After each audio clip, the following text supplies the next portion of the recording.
Rebbe Saf Aaron Prisman on the Parsha. This week for Shavuos, human sacrifice. Shalom to everyone. As we are quickly approaching the Heilige Chag of Shavuos, Chag Matan Torah, I would like to share with you a very nice idea that I heard from my good friend, Rabbi Ariel Melamed, from our kollel, that he spoke about this topic, and I want to add to it and I want to share it with you. So, Kedarkeinu B'Kodesh, I would like to start off with a couple of questions about Shavuos. Question number one: obviously, there's a relationship, a kesher, a connection between Megillas Rus and Chag Shavuos. So, what is that kesher? Keep in mind that we know what was unique about Rus is that she was a Gioret, and also that in Megillas Rus we see the underlying theme of mitzvahs yibum. There's many remazim, hints to mitzvahs yibum. What does it have to do with Shavuos? What does it have to do with Megillas Rus? Why is it related? And of course we all know that from Rus came David HaMelech. What did she do exactly that she was zoichet to have David HaMelech come from her generations, from her offspring?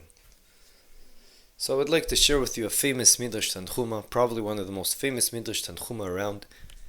The Midrash Tanchuma can be found in Parshas Noach, and he goes on to explain and answer a very basic question that we know that when all of Bnei Israel were there next to Har Sinai. So on the one hand, we all know that Bnei Israel said naaseh v'nishma when Hashem asked them, "Do you want the Torah?" And they said, "Of course. No matter what, we'll do it, and then we'll try to figure out and understand it better." But of course, straight away. On the other hand, we know the Midrash tells us, "Kafa alehem har kegigis." HaKadosh Baruch Hu said, "You better accept the Torah. If not, I'm taking right now this mountain. I'm gonna flip it over on top of your heads."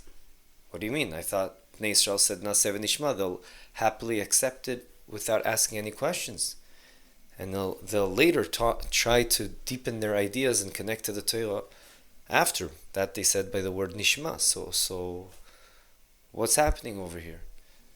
So the answer the Midrash Tanchuma gives is, they said naaseh v'nishma when it came to the Torah shebichtav, but Torah shebe'al peh, indeed they needed a type of someone to push them so they'll have some self-sacrifice in accepting the Torah. That's what the Midrash Tanchuma says. So we would like to suggest that the reason that was so imperative to happen is because there's an element of self-sacrifice that is required to connect to the Torah. And that is really what the Midrash Tanchuma says over there. He brings the pasuk, Adam ki amus be'oel. A person has to be willing to give everything he has out of himself in order to connect to the Torah, whatever it takes, as the Mishnah in Pirkei Avos says. Even if it means if he has no food, he's willing to do anything he can. He'll even be willing, not that he has to do this, it's not a prerequisite, but he has to be willing to get to a point where if he had to choose between just eating bread and salt and nothing else so that he can learn, in his heart he should be on that level to be able to do that. Not that he has to do that physically, but if it were to come to that situation, if he'll get to that level, he'll be able to be perfectly compatible with the Torah, which is an avodah. It's not so easy, but if a person really loves the Torah and really realizes what it's all about, then he'll be a kli kibul, a vessel that he'll be able to connect and be compatible with the Torah. Now this theme is what Rus is all about. In Megillat Rut, we see in Perek Aleph, it says that when Naomi was telling them, okay, you girls, you Rus and Orpah, your husbands died, just stay, you don't have to come with me. What are you going to do with me? You're too old to find another husband with me. It's better off that you stay here. So at the beginning, they both said, no, we want to come with you, etc., etc. But the only one that went to an extreme and to self-sacrifice, she reached that level and she said, no matter what, wherever you're going to go, I'm going to go with you. Wherever you're going to die, I'm going to go with you. I'm going to die there also, no matter what. That was Rus. she was willing to be you could see the self-sacrifice was screaming out from her. Aside from the fact she already converted and she was misgayer and all that, she still wanted to go to give everything she has because she realized what a special person Naomi is, and she wanted to stick to her and to be with her and help her and do chesed with her. And she said, no matter what, I am going with you. And it's only at that point, Perik Aleph Pasuk Yud Ches, where Naomi realized, okay, she's possessing this level of self-sacrifice. There's nothing I can do. She's going to come with me whether I like it or not. And that's when it says, Vatere ki mitametzet hi lalechet ita. And then she stopped talking to her. Vatechdal ledaber eleh. She stopped trying to convince her not to come. This incredible midah of self-sacrifice to do the right thing, Rus, obviously in her spiritual DNA, gave it off to her offsprings. And that eventually came to David HaMelech. It's interesting, if you learn the Navi, Shmuel, you'll realize that it almost sounds like David HaMelech became the king, and Shmuel felt it was a b'di'evedik thing. It wasn't the best. The best king was Shaul. But then, Nebuch, because Bnei Israel sinned, they didn't really deserve the best king, so they got David HaMelech. That screams out from the story as you see that Shmuel comes to Yishai, David's father, and he says, okay, one of your kings is now going to be appointed as a new king, one of your kids, so show me all your kids. And he gave, even Yishai didn't think he was going to be David. He gave all the more prestigious sons. And Shmuel said, wait, you must have another son, because it's not any one of the sons you showed me. So which one is it? No, there's one more. He's a shepherd all the way. Everyone makes fun of him. He's a mockery to... But at the end of the day, it was him. So Shmuel felt also, okay, if that's what Hashem wants, but it sounds like Bnei Israel didn't deserve a better king. But eventually, scene after scene, and after Shmuel gets to know David better, it screams out that David HaMelech possessed this unbelievable midah of self-sacrifice. And no matter what he went through, despite what he went through in life, it was a lot, especially with Shaul running after him all the time, etc., etc. And there's a lot of other things that he went through, nisyonos, that he went through. Still, at the end of the day, he showed the self-sacrifice to do everything he can, to always be happy, no matter what. That screams out from Tehillim, and he wanted to get close to HaKadosh Baruch Hu. And the epitome, the scene that screams this out the most, the epitome of this was the scene where he comes to give his brothers food, and Goliath is over there, laughing at everyone, and he's huge, and David was nothing compared to Goliath, but he said, no, for HaKadosh Baruch Hu, this is crazy, this is a disgrace to HaKadosh Baruch Hu, I'm going and fighting, I don't care what. And he went, and HaKadosh Baruch Hu gave him the Siyata Dishmaya. So this midah of self-sacrifice came of mitametzet.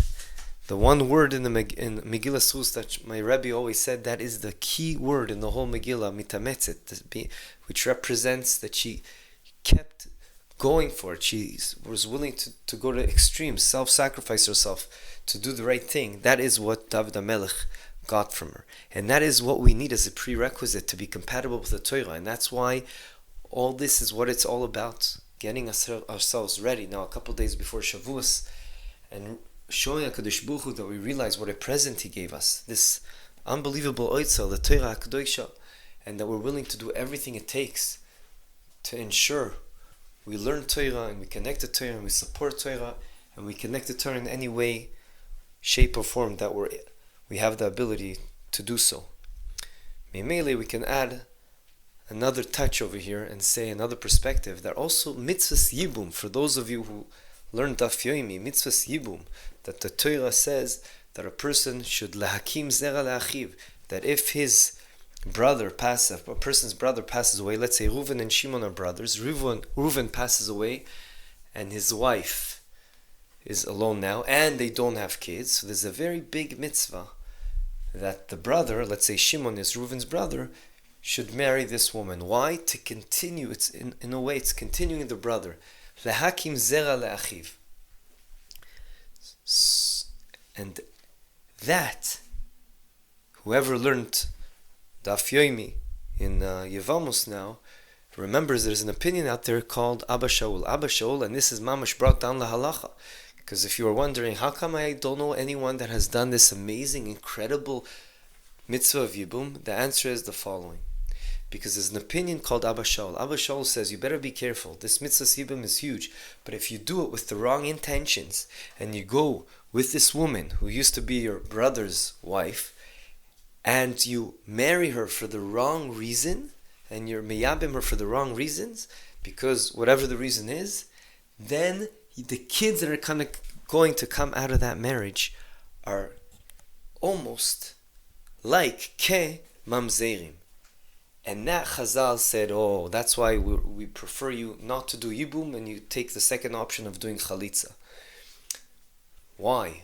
Because it seems like, and this is what my friend wanted in Mechadish, that yibum, the act of yibum, of being with another, marrying a woman just for the sake of giving a continuation to your brother, that in itself screams out self-sacrifice.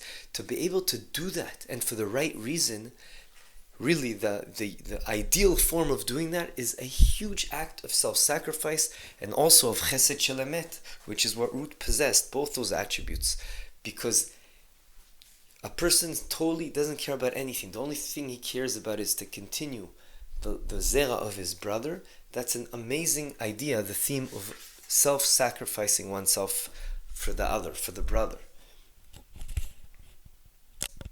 I want to add to this another nakuda which we mentioned in previous times, and that is, especially in our generation, but also in the past, a lot of people make the mistake that when they want to achieve true happiness, and when I say true happiness, we have to define it. So I'll define it as something that's an everlasting happiness, an inner peace, an inner happiness. How do you get that? So a lot of people think, how do you get that? You look for it in the world of pleasures, of hanaot, of going to an amazing trip to Hawaii, to go and play basketball, whatever. Anything like that, people say, that's amazing, that's geschmack, that gives me a good feeling. But at the end of the day, it's just a feeling, and it dissipates very quickly. True simcha that stays forever is not in the world of hanaot, of pleasures, but rather in the world of self-sacrifice, of amal. In my opinion, that's also why amal ha-Torah is such an important ingredient in connecting to the Torah, because when you have amal ha-Torah, you work hard and you connect to the Torah, it stays with you forever. Why? Because it's you. You've invested yourself into that. And that's why that's what ahava is all about. True love is when you give. It comes from the word in Hebrew, in Lashon HaKodesh. Ahava comes from the word hav, to give. The more you give, the more invest yourself in something, the more you see yourself there, the more you connect it. And that is also something that this self-sacrifice midah does to one.